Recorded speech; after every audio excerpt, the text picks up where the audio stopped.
ஒவ்வொரு எலெக்ஷன் வரும்போது அவரோட ஓட்டு சதவீதம் குறைய குறைய குறைய அவர் தேய்ச்சிக்கிட்டே போனாரு. கேட்டா தேமுதிக தேயுது. எங்க ஐயா எப்படி இருந்தாரு? சிங்கம் போலாங்க, எதிர்கட்சி தலைவர் இல்லைங்க. அதையும் தாண்டி உட்கார வந்தாரு. அவரோட கதையே முஸ்லீம். அண்ணா நினைச்சா அண்ணா, எம்ஜிஆர் நினைச்சா எம்ஜிஆர், கேப்டன் நினைச்சா கேப்டன், கலைஞர் நினைச்சா கலைஞர், காமராஜர், கருணான்னா கருணா, தர்மன்னா தர்மம், வள்ளல்னா வள்ளல். எங்க கேப்டனை மிஞ்ச வேற யாருமே இல்லை. என்னம்மா 5 சோறு எனக்கு வந்தா கொடுக்க மாட்டீங்களான்னு கேட்ட ஒரு தலைவன். யார்ட்டையும் பணங்காசு கேட்டதில்ல, போனதெல்லாம் இல்ல. கேப்டன் என்னோட உயிர்.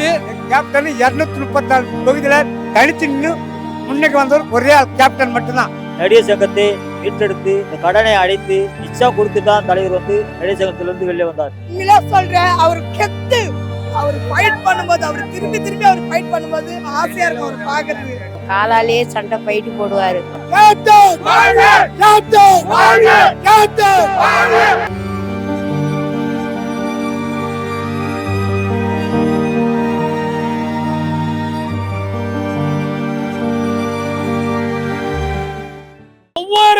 ஒவ்வொரு எலெக்ஷன் வரும்போது அவரோட ஓட்டு சதவீதம் குறைய குறைய குறைய அவர் தேய்ச்சிக்கிட்டே போனாரு. கேட்டா தேமுதிக தேயுது. எங்க தேயுது? அவர் சொன்னார்ல, நான் நாட்டுக்கு நல்லது செய்யறேன், மக்களுக்கு நல்லது செய்யறேன். இன்னைக்கு அவர் சொன்ன ஒவ்வொரு சட்டங்களும் தான் வந்துட்டு நிறைவேற்றிட்டு இருக்காங்க. ஒன்னொன்னு அவர் பண்ணாதான் சொல்லி செஞ்சுக்கிட்டு இருக்காங்க. அவர் இருந்திருந்தா எப்படி செஞ்சிருப்பாரு? எப்படி செய்வாரு? நல்லது செய்வாரு. சொன்னது மீடியாக்களும் மக்கள் ஏமாத்திட்டாங்க. அவர் இதனாலே நொந்து நூலாகி இறந்துட்டாரு. அவர் நல்லா வாழ்ந்திருப்பாரு, கெடுத்துட்டீங்க. நல்ல மனுஷனை கொண்டாச்சு, இன்னும் ஒண்ணுமே இல்ல. அரசியல் வாழ்க்கைய 3 நிமிஷம் வீடியோல என்ன சேனல் தெரியல, ஏதோ ஒரு ஊடகக்காரர் சேனல் தாங்க கெடுத்தீங்க. எங்க ஐயா எப்படி இருந்தாரு? சிங்கம் போலாங்க, எதிர்கட்சி தலைவர் இல்லைங்க. அதையும் தாண்டி உட்கார வந்தாரு. அவரோட கதையே முஸ்லீம். நிக்கிறீங்களா? அன்னைக்கு அதே விமான நிலையத்துல, சென்னை விமான நிலையத்துல கொஞ்சம் விட்டுருந்தீங்கன்னா அவரோட அரசியல் வாழ்க்கை வேற மாதிரி போயிருக்குங்க. தமிழ்நாடு இல்ல, இந்திய அரசியலமைப்பு. வீட்டுக்கார அடிக்கிறான், கோவத்துப்பட்டு அடிக்கிறான், அதுக்காக வீட்டுக்கார நம்ம வேடாடு விட்டுருமா? என் கேப்டனே அண்ணனே, நீங்க தான் கெடுத்தீங்க, இவங்க தான் கெடுத்தாங்க. 20 எம்எல்ஏ யாரு கேட்டிருப்பாங்க அந்த அம்மாவை எதிர்த்து? தப்புன்னா தட்டி கேக்குற ஒரு சிங்க யாருன்னா தலைவையா? வயிறு எரியிற வயிறுக்கு சோறு போட்டாங்கன்னு சொல்லுவாங்க. போட்டவங்களை காட்டி இருப்பாங்கல்ல நேர்ல. என் சிங்க தலை இதே இடத்துல பாரு, இப்ப கூட சோறு நான் செத்து இருந்தா கூட நீங்க ஜன சோறு சாப்பிட்டுட்டு தான் என்ன வந்து பாக்கணும். சொன்ன ஒரே தலைவர் யாரையா? நீ செத்துதான், நான் செத்துதான், என் கூட பார்த்த அண்ணன் தம்பி செத்துதான், நம்ம சோறு துண்ணுவோமா? ஆனா நீங்க சாப்பிட்டுட்டு தான் வந்து என்ன பாக்கணும். எங்களுக்கெல்லாம் 5 பைசா இல்ல. நாங்க அரசியல்ல இருக்கிறோம். அரசியல்ல இருந்தாலும் நாங்க எங்களுக்காக 1 ரூபாய் நாங்க அவங்க கிட்ட எல்லாம் நாங்க வாங்கல. எங்க காசு, எங்க உழைப்பு யாருக்காக? என் கேப்டனுக்காக தான். போயிட்டாரு புரட்சி கலைஞர் விஜயகாந்த் அவர்கள் இருந்தாலும் இறந்தாலும் சரி, என்றும் பல 1000 ஆண்டுகள், பல லட்சம் ஆண்டுகள் இந்த மண்ணிலே வாழ்ந்து கொண்டுதான் இருப்பார். பணங்காசை நேசித்த ஒரு தலைவன் கிடையாது. மனசிலே மாசற்ற ஒப்பற்ற ஒரே தலைவர், தமிழினத்தின் ஒரு தலைவன். ஏன்னா மதங்களாயினும் ஜாதிகளாயினும் வேர் பிரித்து பார்க்காத 5 அள்ளி திங்கிற சோறு இருந்தா போதும் நினைச்ச ஒரே தலைவன். என்னம்மா 5 சோறு எனக்கு வந்தா கொடுக்க மாட்டீங்களான்னு கேட்ட ஒரு தலைவன். யார்ட்டையும் பணங்காசு கேட்டதில்ல, போனதெல்லாம் இல்லை. எனக்கு உங்க வீட்டுக்கு வந்துட்டேன்னு எல்லாத்தையும் இறந்துட்டேன்னா எனக்கு ஒரு 5 சோறு போட மாட்டீங்களான்னு கேட்ட தலைவன். இப்படியாப்பட்ட தலைவனை இழக்கும் போது ஒன்றும் சொல்றதுக்கு இல்லை. இதுக்கப்புறம் ஒரு தலைவர் இருக்காருன்னு நினைச்சேன். இதுக்கப்புறம் அது யார் வழி நடத்த போறாங்க என்ன இதுன்னு எங்களுக்கு தெரியாது. ஒரு தமிழன் வேணும். இதை மாதிரி ஒரு தலைவர் யார் பிறப்பாங்களாம் தெரியல. ஒரு பிறந்து வந்தா கொஞ்சம் நல்லா இருக்கும். நான் கேப்டனோட தீவிர ரசிகன். கேப்டன் இறப்பு செய்தி கேட்டு மிகவும் துயரமுற்றேன். அவரு திடீர்னு இறப்பாருன்னு கண்டிப்பா எங்களுக்கெல்லாம் தெரியவே தெரியாது. கேப்டன் என்னோட உயிர். அவரு இறப்பை என்னால தாங்கி கொள்ள முடியல. கேப்டன் வாழ்க, கேப்டன் வாழ்க. கேப்டன் 234 தொகுதியில தனித்து நின்று முன்னுக்கு வந்தவர் ஒரே கேப்டன் மட்டும்தான். எந்த நடிகரும் யாருமே கிடையாது. அதான் சொல்ல முடியும். கேப்டனுக்காக என்ன வேணா செய்யணும். என்னை பொறுத்தவரையும் ஐயா வந்து இறந்தது எனக்கு ரொம்ப கஷ்டமா இருக்கு. ஐயா ரொம்ப நல்லவர். அவர் இருந்திருந்தா தான் நாங்கள் இந்த மாதிரி ரோட்ல தான் இருக்க மாட்டோம். அவர் இறந்துட்டாரு, எங்களுக்கு ரொம்ப கஷ்டமா இருக்கு. நான் பல்லவரத்துல இருந்து வரேன், என் 4 பிள்ளைங்களை கூட்டினு அவரை பார்க்கறதுக்கோசம் தான் நாங்கள் வந்திருக்கோம். ஆனா எங்க அப்பா வந்து இன்னி வரைக்கும் எங்க அப்பா அவர் கூட எல்லா படத்துலயும் நடிச்சிருக்காரு. உண்மையிலே சொல்றேன், அவர் கெத்து. இந்த ஊருக்கு கேப்டன்னா அவர் ஒரு கெத்து. அவரை மாரி யாருமே தெரியாது இந்த உலகத்துல, புரியுதா? பேர் வாங்கினது யாருன்னா அவர் ஒண்டித்தான் அவர் பேர் வாங்கினது. நல்லா நடிச்சுக்கிறாரு, நல்லா பேர் வாங்கினாரு. என்ன ஒண்ணு, இந்த அரசியல்ல வந்துதான் அவர் உடம்பு நல்லா ஆயிட்டார். அவரே காணி படம் நடிச்சிருந்தாரு வச்சுக்கோ, இன்னும் கொஞ்சம் காலமா நல்லா இருந்திருப்பாரு. அவர் இறந்துட்டானோனையும் எங்க மனசே சரியில்லை. நல்லவங்க எல்லாம் வந்து பூமியில இல்ல, இந்த அநியாய அக்குறம் பண்றது தான் பூமியில இருக்கிறாங்க. கடவுளை ஏன் தான் இப்படி படிக்கிறானோ தெரியல, ஏன் தான் உயிரை எடுக்கிறானோ தெரியல. அவர் டைலாக், அவரோட ஸ்டைலு, அவரோட பேச்சு திறமை, அவரை யாரும் வர முடியாது. அவர் ஃபைட் பண்ணும்போது, அவர் திரும்பி திரும்பி அவர் ஃபைட் பண்ணும்போது அவ்வளோ ஆசையா இருக்கும் அவர் பாக்குறது. காலாலே சண்டை போயிட்டு போடுவாரு. நம்மளுக்கு எங்க ஊர் பக்கம்தான் அவரு, மதுரையில. எல்லாம் எங்களுக்கு ரொம்ப பிடிக்கும். அவங்க மக்கள் நாங்கள் தேர்ந்து எடுக்கல அவரை, அவ்வளோதான். பேச முடியல மண்ணால.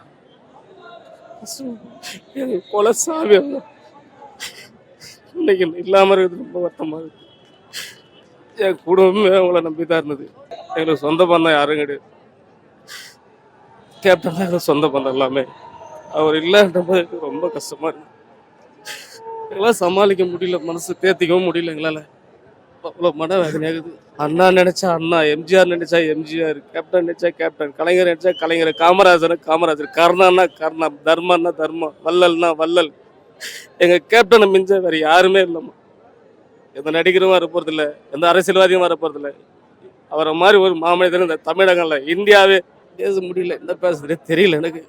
தமிழ்நாட்டு மக்கள் ரொம்ப ரொம்ப வருத்தப்படுவாங்க. இனிமே அவர் இருந்தாரு, தட்டி கேட்டாரு. இனி யாரும் தட்டி கேட்க ஆளும் கிடையாது. அவரை மாதிரி ஒரு சிங்கத்தை யாரும் பார்க்க போறதும் கிடையாது. ஊர் மக்களுக்கு எல்லாத்துக்குமே செஞ்சிருக்காரு. இப்ப நாங்க வாழ்ந்துகிட்டு இருக்கிற தலைவர்கள் தான் நாங்க வாழ்ந்துகிட்டு இருக்கிறோம். தலைவர் இல்லாம போல நாங்க இல்ல. எப்ப பாக்க போறோம் இனிமே? ஒரு தடவை அரசியல்ல உட்கார வச்சு பார்க்கணும்னு ஆசை இருந்தது.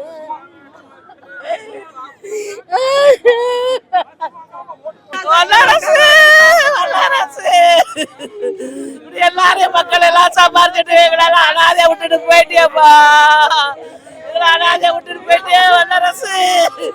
எப்ப பாண்டிமையோட பார்க்க போறோம்? உன்ன மாதிரி நல்லவங்க எவனுமே வரமாட்டானுங்களேப்பா.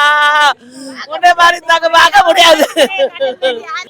எங்களை வந்து ஒரு ராணுவ கட்டுப்பாடாக தான் எங்களுக்கு வளர்த்துருக்கிறார்.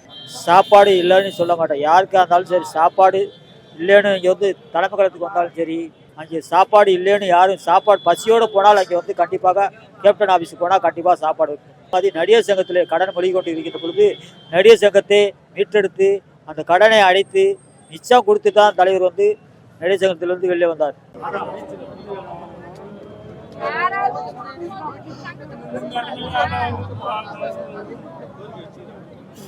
ஜனவரி 1 பார்க்கலாம்.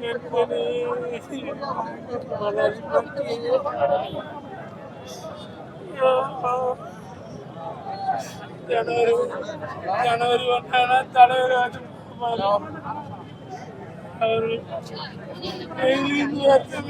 ஆகிட்டாரு. ஐயோ கட்டளை இல்லையாப்பா. எல்லாருமே வந்து கேக்குறீங்களே, இப்ப எந்த இல்லையே, நான் என்ன பண்றது? விட்டு போயிட்டாரு.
மின்னம்பலம்.com தமிழின் முதல் மொபைல் பத்திரிகை.